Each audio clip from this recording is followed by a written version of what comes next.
Hi, I'm so happy you're here. We just found some ducks. They're a little hard to see. They're Japanese wild ducks. They have really gorgeous plumage. Yeah, so happy you're here. Thank you for joining us. The last time we talked about the difficulties some Japanese people feel having foreigners around. Not everybody, but just some people, how foreigners can maybe modify behavior to make it less problematic. But today we thought Eat dinner. eat dinner. Oh, the ducks are eating dinner. Yes, the ducks are eating dinner. There's good wildlife here. Enjoy life. Enjoy life. The ducks are eating dinner and enjoying life. Yes, it's true. It's true. Yes, we saw a pheasant here once also, right?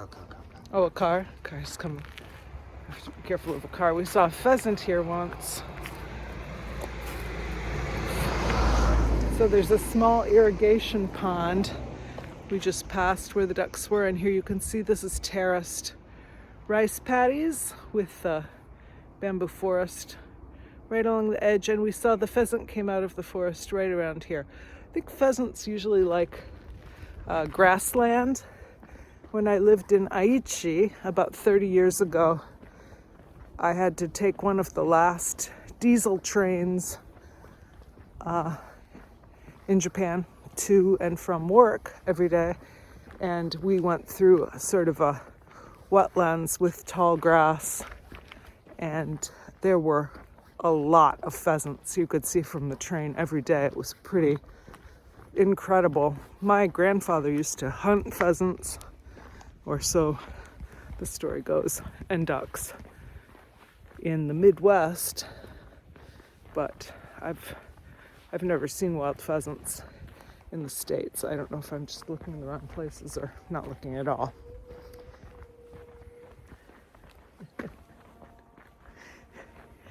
Not sure if this will pick up, but there's some kind of horn that was a lot louder when we passed the local shrine, and one opinion was it was the local junior high brass band practicing, but I'm inclined to think someone might be practicing some ancient instruments over there. Maybe we can have a look on our way back. But there is, conscious preservation of ancient Japanese culture. It's kind of amazing to me. Hundreds and hundreds of years old. In any case. Car. Another car? Which side? This side. This side, okay.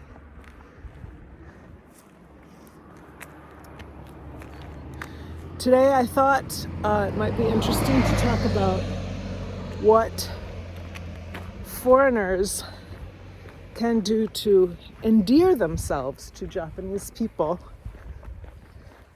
Japanese people are very friendly, like people everywhere, I think, and want to make friends, but maybe don't want to bother you or are embarrassed by their lack of English or other foreign languages. So what are some good ways to be friends, become friends, or be friendly with Japanese people?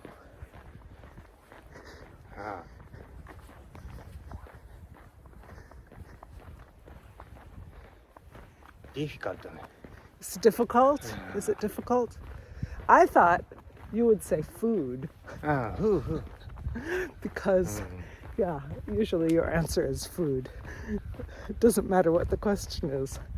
That's a good thing. I think when I first came, I was living by myself in some public housing, and it had been, I guess it was apartments for a company, but basically everyone had moved out, and in my section there was just me and a small family downstairs. The two boys were older, I think maybe ready to leave the home. But the mother always made, not always, but often made an extra portion of the meal for me and brought it up in a bowl.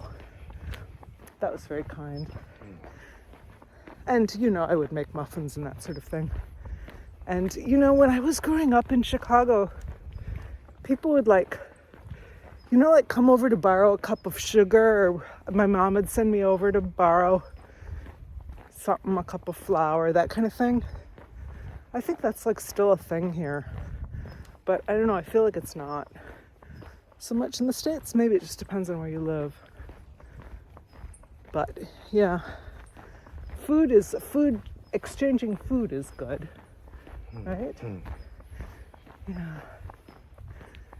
And home parties go along with that. A home party in Japan is basically like a potluck. Everybody just brings stuff. And there's, just hang out and eat together with neighbors or teachers. The teachers, when I worked in Aichi, the teachers at the different schools would do that a lot, which is really nice. Yeah. But yeah, food is, right? It's easy to make friends around food. Especially delicious food, especially delicious food. Yeah, it's true. But what about maybe more casual or more simple? Like in the shop or in the train? Are there ways to be more friendly? Friendly.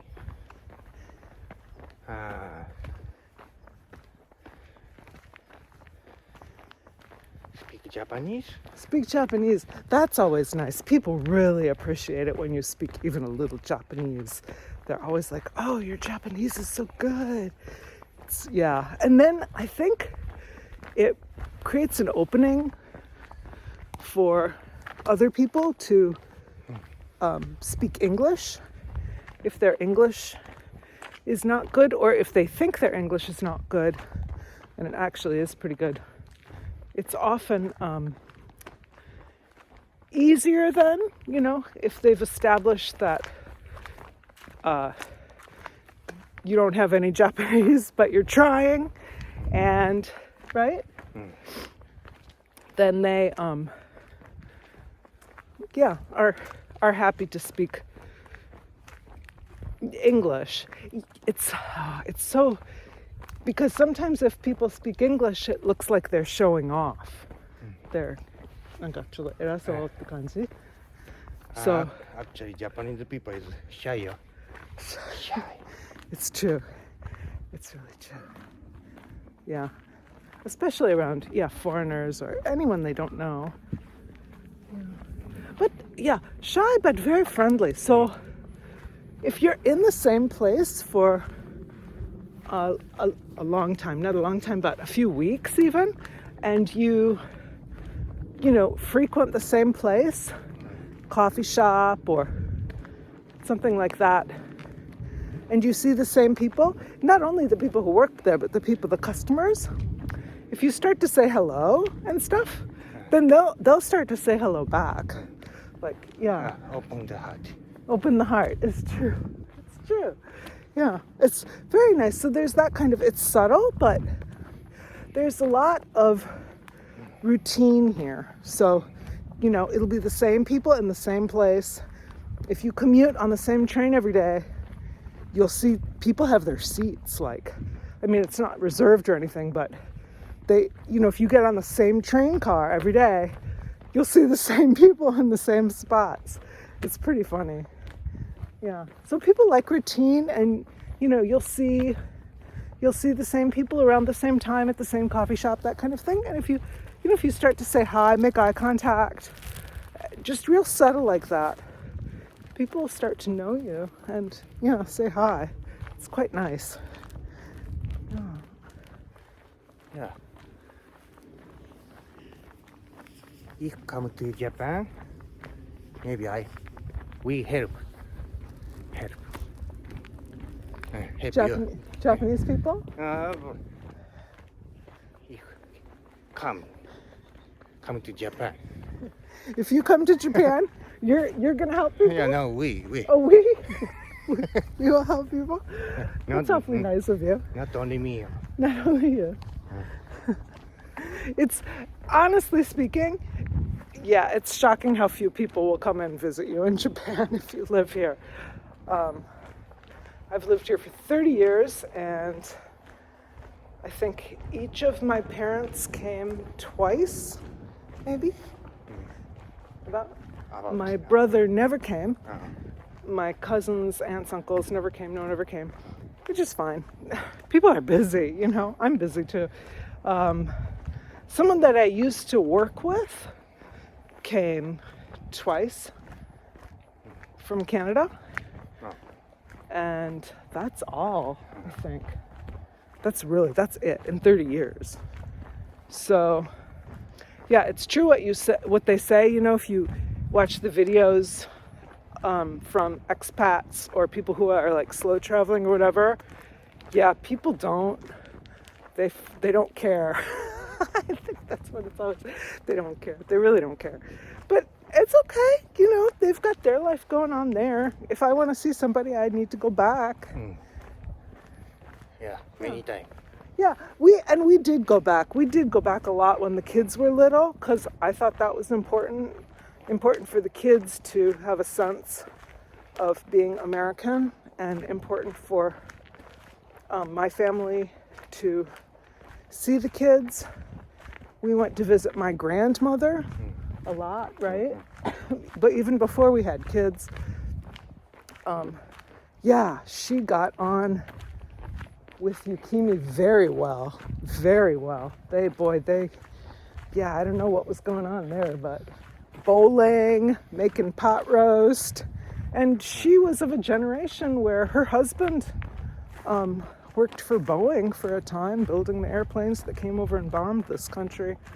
So, yeah, it's kind of amazing to think about it. But yeah, you guys really liked each other. Yeah, my grandma was great. She taught me to invest, told me I should put some money in with Vanguard. It's load free. And yeah, I still have those accounts. She's amazing. In Detroit, from Detroit, Michigan. She lived there. What else can foreigners do to be friendly? Make good friends with Japanese people. It's always hard, you know, to crack the surface. I think learning Japanese is really good. Easy story. Is the easiest way. Yeah. And you don't have to know much, you know. Just a little bit. Just a little bit. And yeah, the way to learn it is not to learn like the grammar and vocabulary. I think the way to learn it is to learn some basic expressions. Thank you. Everybody knows, right? Arigato. What other phrases are good? Ohayou gozaimasu. It's a little long. Yeah, so far. I think Ohio, like the state, Ohio, is how you say good morning. A lot of people know that. And the response... Arigato. Yeah, arigato is thank you, right? So that's fine. For your welcome, some people say it's doitashimashite, but Japanese people actually don't use that at all. Domo, D-O-M-O, domo is enough. And let's see, for good morning, Ohio. Some people will reply with Ohayou gozaimasu, and some older, mostly men, will only say the very last part, mas. And I've had foreigners visiting say to me, why is everyone hissing at me? right? And it's not, it's just that you're just getting the very end of it. Ohayozaimasu. And it's not like hissing like you would hiss at a bad person, you know? Shylock comes on, not, right? It's not that. It's just shortened. But I think foreigners should never do that. It's best not to do that. Ohio is great. And domo. Domo is also a real good catch-all. It can mean thank you. It can almost mean excuse me. I would definitely stay away from dozo, which means please, but it means it like, please, you should go first. Please go ahead. Like that, please. If someone offers you something and you say, oh, yes, please, that's different. You don't say dozo. And I used to get that wrong and really confuse people. They'd be like, what? But I'm offering it to you. Yeah, so maybe stay away from that one. So, yeah, Ohayo and arigato, thank you, and konnichiwa, right, for hello, konnichiwa, and sumimasen. Sumimasen. It starts out with sumi, as if you're going to take a lawsuit out against someone, and then ma-sen, sumimasen, is excuse me, but it can also be used like to get someone's attention, excuse me, and as in, you know, a light apology, like if you bump into someone. If you want to ask a question, it's a really good way to get someone's attention. Yeah, if you're going to ask for assistance. Sumimasen. I think those 3 or 4 are really good. Smile. Oh, it's so true. It's so true. Because, big smiles are not a huge thing here. My daughter, from very young age, smiled with no teeth. She's got this Mona Lisa thing going on. And I think it's really an acculturation. Smiling with teeth in a lot of cultures is can be kind of interpreted as an affront, a bit aggressive. So,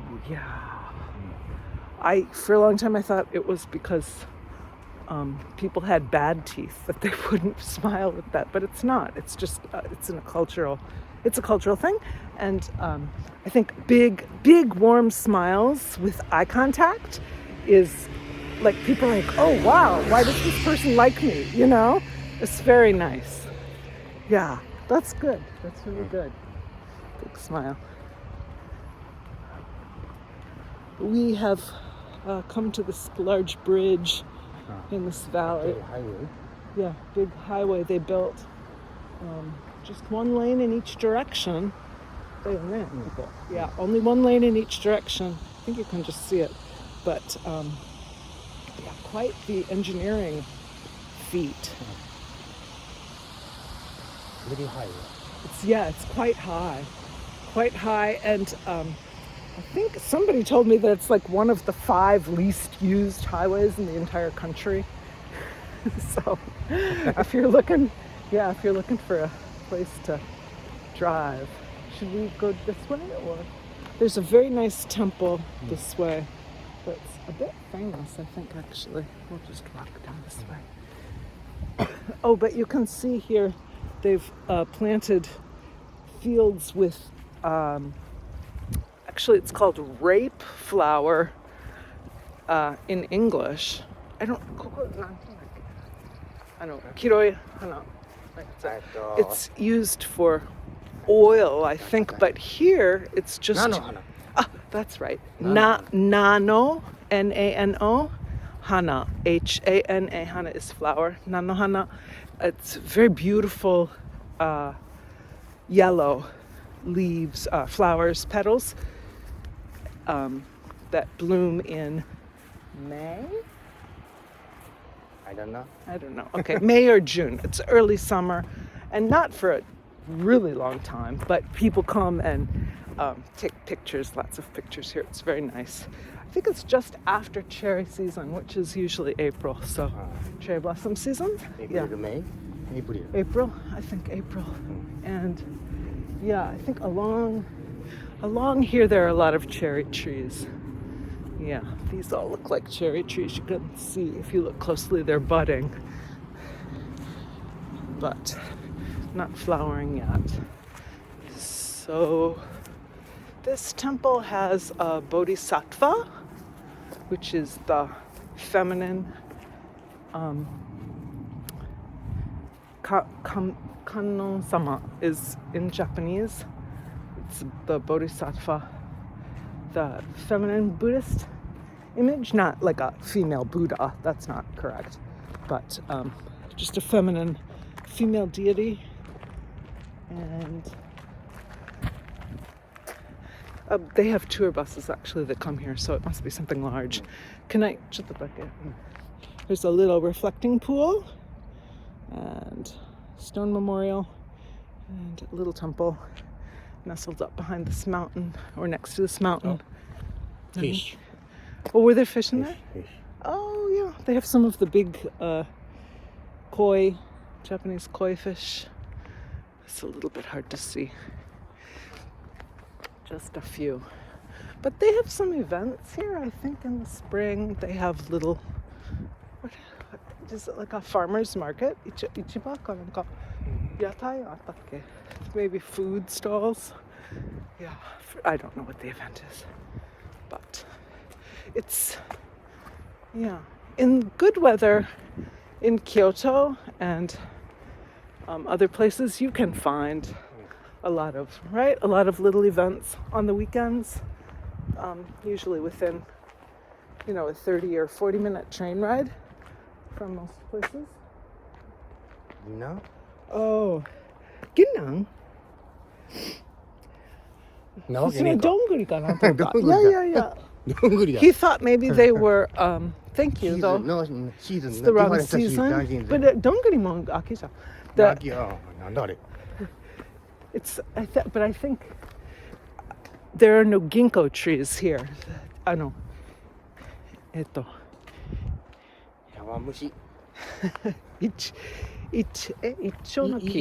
Ichonoki is the ginkgo tree, and the ginkgo nuts are used in a savory custard. He thought they were ginkgo nuts on the ground, but I think they were smashed, so it's difficult to tell. I think they were just acorns. That the Japanese acorns are very small and often have lost their caps by the time you find them.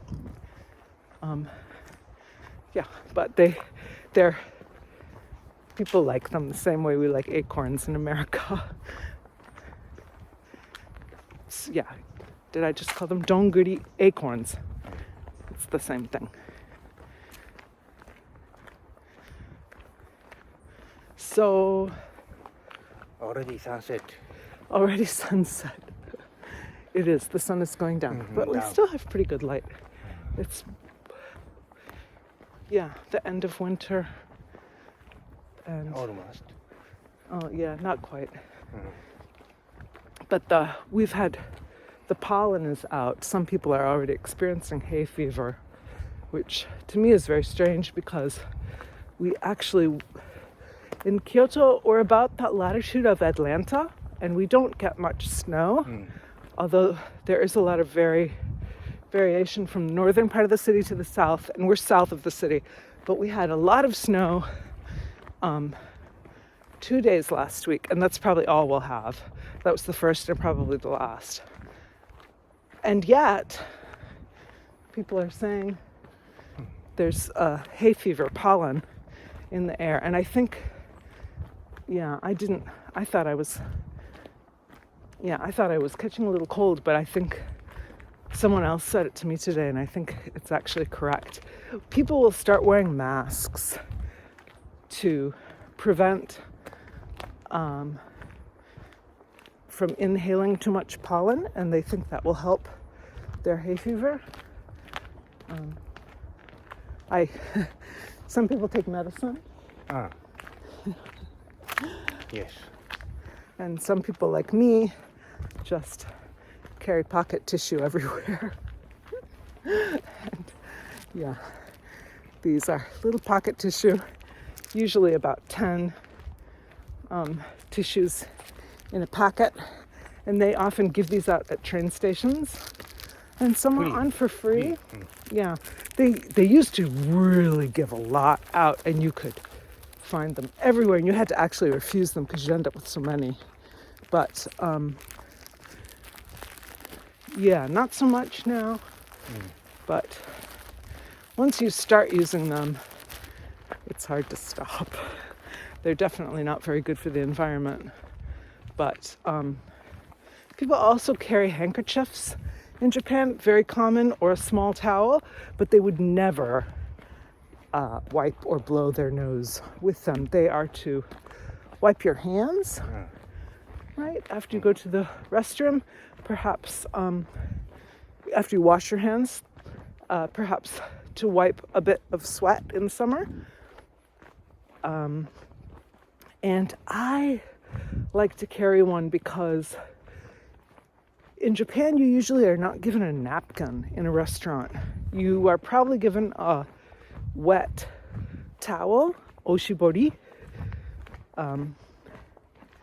but it's too damp to put on your lap. And I found that very unsettling, is probably too strong of a word, but I just couldn't, like I wanted something on my lap when I was eating. Not that I'm particularly messy. Bike. Little bike.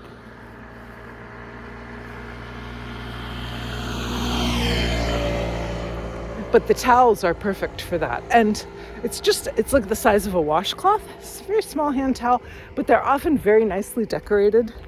And yeah, you can get them, like if you go to Okinawa, you can get one with tropical fish, or they even like Burberry, right, in Japan. Well, someone gave me one from Burberry about 20 years ago. It was very beautiful, all one tan color and then edged with the Burberry tartan.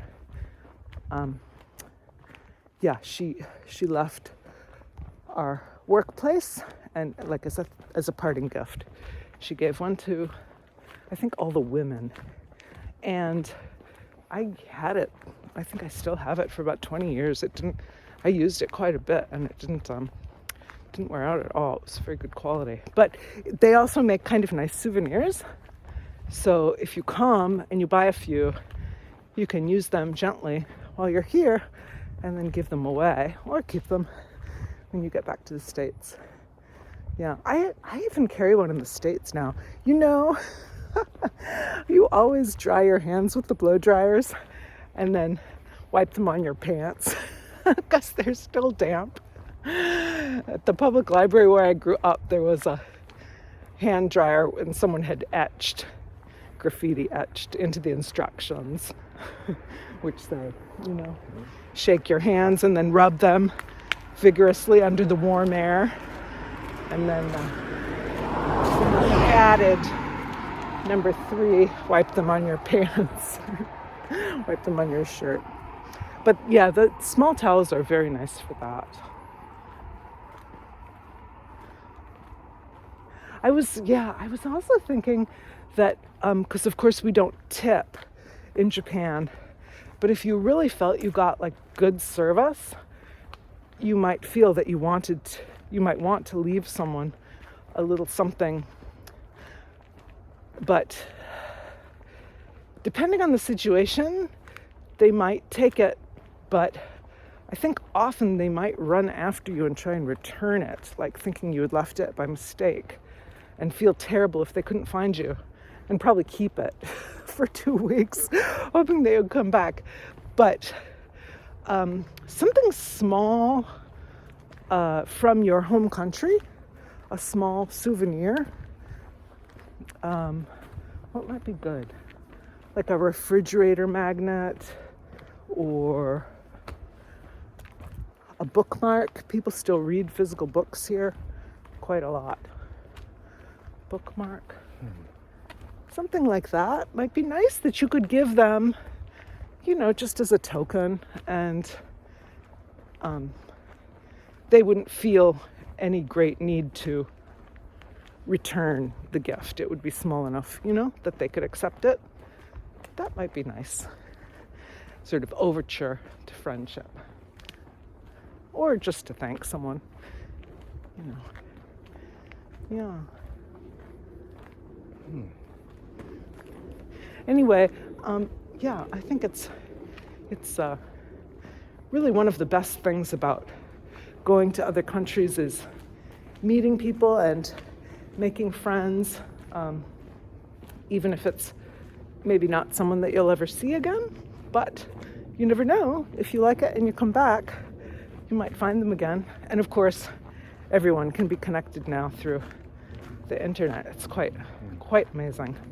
But I think there are a lot of nice opportunities to make friends in Japan. Use a smartphone, okay. Using a smartphone to exchange information? Language.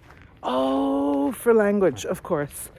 Right? Like Google Translate and other. Have you used it? Now, not use. Oh, okay. I have not used it either, to be 100% honest. No idea. Japanese, no idea. Maybe easy.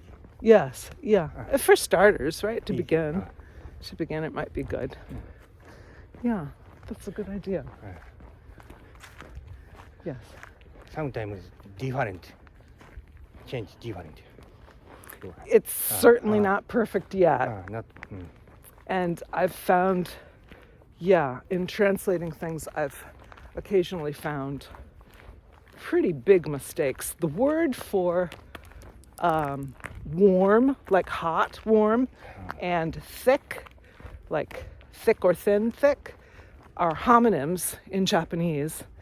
And they're often just written phonetically because the Chinese characters are a bit difficult. And I've seen real, blatant mistakes. And if you mistake those two words for each other, it's possible that the sentence would become that mistake is okay. Just incomprehensible. Communication. Communication. If you're not, that's a good point. I mean, right. If you're just communicating for the sake of communication, the stakes aren't very high and so on and so forth. Then that would be fine. That would be fine. And the other thing that really helps with communication is alcohol. If you're of the right age. Me, not. A lot of people in Japan are intolerant.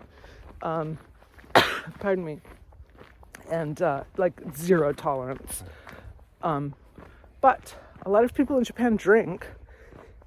Some people have, it's like the States, very low tolerance. Some people have very high tolerance. But especially when I was younger and I would go drinking more regularly, I noticed people's English got way better after the second round. Like, I didn't know this person could talk. And that really significantly better. So that's, And, if you go to a bar, people are usually pretty welcoming. But they can get very expensive very quickly. So you just, be careful. Be careful. Some people high tension. If drink. Yes, some people, suddenly get high tension is the word that's used in Japan. Very excited and shy people change. Dr. Jekyll and Mr. Hyde sort of transformation, not in a bad way, but just the opposite extremes. Someone who was very quiet and demure, timid, shy, will suddenly especially if there's karaoke involved, will suddenly be like the life of the party, and unrecognizable. And if you work in Japan, everything will be forgotten the next day, except for everything that the foreigner did. So be forewarned. I've heard that story many times. But yeah, that's a good. And even if you don't know people in the bar, people are so friendly. Once we were in Gyeong, near Yasaka Shrine, a very famous red shrine in Kyoto. I can't remember why we were there, but it was quite late at night and we were both pretty hungry. 자주게. Yes. We sort of happened upon this bar that was still open. Kyoto it's a city, but it closes early. It used to anyway. And we just sort of stumbled in and, asked if they were still open. And he, the master, they call them, the owner, the proprietor, who it's often a one, maybe two-person establishment, these tiny bars, waved us into some seats at the counter. And we had ochazge, which is a bowl of rice with green tea poured over it. It's sort of the traditional late night snack. And sometimes it comes with different flavors, like pickled plum, very good, or this one was salmon. It was amazing. He took out these two very tiny pieces of fresh salmon with the skin still on. And as I remember, he cooked them in a toaster oven. He didn't, if he had grilled them over, barbecue coals, which could also have happened, that would have been amazing. But he just put them in the toaster oven, and then he prepared the rice and put them on top, and then poured the tea over, and it was amazing. It was one of the best things that I've ever eaten. Yeah. I mean, and that was before we had kids, right? So that was more than 20 years ago, and we both, as soon as I said Yasaka Shrine, he knew exactly what I was talking about. We both remember that meal so well. Be careful here. Oh, it's just a motorbike.